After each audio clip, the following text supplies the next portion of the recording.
নমস্কার বন্ধুরা, সবাই কেমন আছেন? আজকে আমি তনুশ্রীর ঝটপট রান্নায় বানাবো পাকা কাঁঠালের মালপোয়া। একটু নারকেল নিয়েছি, দুটো এলাচ, আর কোয়ার্টার কাপ চিনি, 1 কাপ ময়দা, আর একটু সুজি নিয়েছি বন্ধুরা। তো সবাই দেখতে থাকুন। আমি কাঁঠাল, নারকেল, এলাচ, চিনি সব একসাথে মিক্সিতে পিষে নেব, তারপর সবাইকে দেখাচ্ছি। দেখুন বন্ধুরা, আমি এই যে একটা মিক্স করে নিয়েছি। এর মধ্যে ময়দা, সুজি, চিনি, নারকেল, কাঁঠালের কোয়া আর এলাচ সব কিছু আছে। আর সামান্য একটুখানি 1 চুটকি তারও কম লবণ দিয়েছি, মানে পরিমাণ হিসাবে এটা সবাইকে দিতে হবে। এবার আমি এই যে মাখাটা দেখুন, ঘনত্বটা এরকম হয়েছে। এটাকে আমি একটু রেখে দেব। যদি একটু পরে সুজিটা ফুলে উঠবে, যদি দেখি যে বড্ড গাঢ় হয়েছে, তখন সামান্য একটু জল মিশিয়ে নেব, নিয়ে আর আমি মালপোগুলো বানাবো। সবাই দেখতে থাকুন বন্ধুরা। দেখুন বন্ধুরা, আমি 20 মিনিট রেখেছিলাম, এই যে এরকম হয়েছে। আর এদিকে গ্যাসে কড়া বসিয়ে দিয়েছি। এবার সাদা তেল দেব, দিয়ে মালপোয়াগুলো বানাবো। দেখতে থাকুন সবাই। তেল গরম হয়ে গেছে বন্ধুরা। আমি এই যে মালপোয়া ব্যাটারটা দিচ্ছি।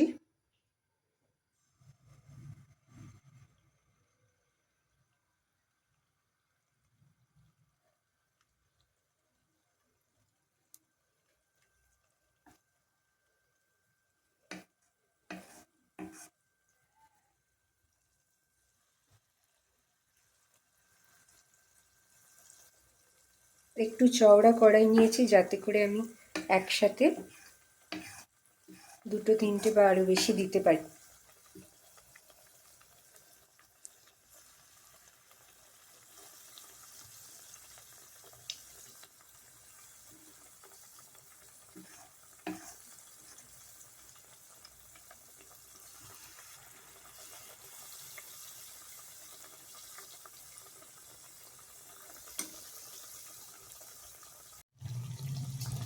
এবার আমি উল্টে দিচ্ছি বন্ধুরা, দেখুন।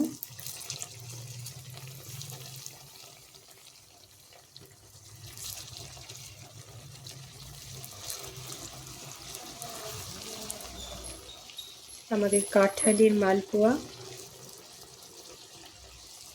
সবাই দেখে ভালো লাগলে অবশ্যই করবেন। খুব সহজ একটা রেসিপি।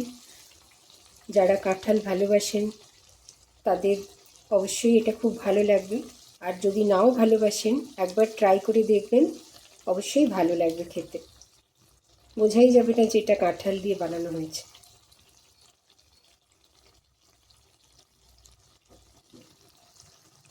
দেখুন বন্ধুরা, মালপোয়াগুলো তুলে নিয়েছি আমি। আবার দিয়ে দেব তেলের মধ্যে।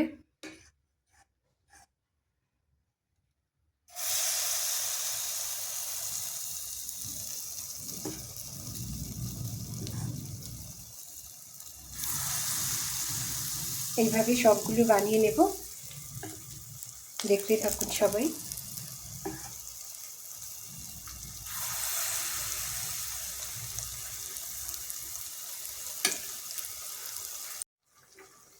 দেখুন বন্ধুরা, আমার এইগুলো হয়ে গেছে। কত সুন্দর দেখতে হয়েছে। এবার আমি এগুলোকে তুলে নেব।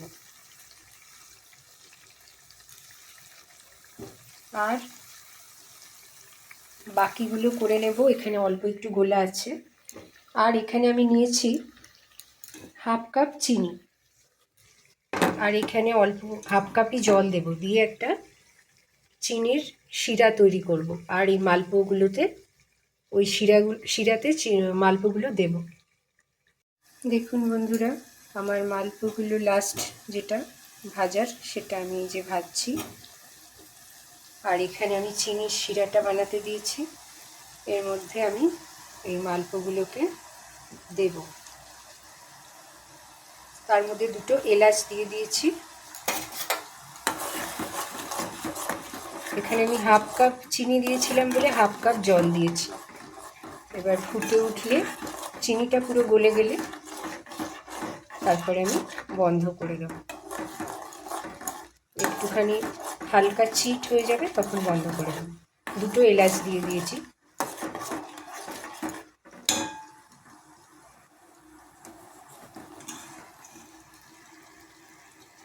এবার আমি চিনির রসে মালপোগুলোকে ফেলছি আর একটু পরে কিছুক্ষণ রেখে আবার তুলে নেব। এইভাবে আমি সবগুলোকে করব। একটু উল্টে পাল্টে নিয়ে এটাকে আমি আবার তুলে আবার অন্যগুলো দেব।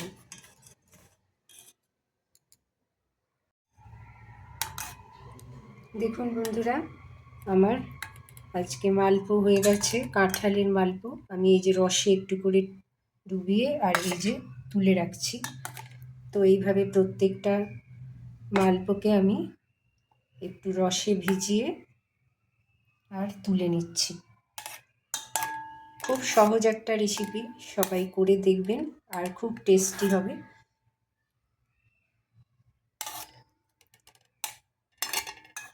এই তুলে নিলাম। আমার একটু ছোট বড় হয়ে গেছে, সব সাইজ এক হয়নি। এবার দেখুন এই যে আমি রসে ফেলে দিলাম, আবার এগুলোকে হয়ে গেলে আবার এর মধ্যে তুলে নেব। সবাই অবশ্যই বাড়িতে ট্রাই করবেন বন্ধুরা, আর সবাই ভালো থাকবেন, সুস্থ থাকবেন। আমার আজকে কাঁঠালের মালপোয়া হয়ে গেছে। দেখুন, রেসিপিটি ভালো লাগলে অবশ্যই লাইক, শেয়ার, কমেন্ট করবেন আর আমার চ্যানেলটিকে সাবস্ক্রাইব করতে ভুলবেন না বন্ধুরা। সবাই খুব ভালো থাকবেন। Bye bye.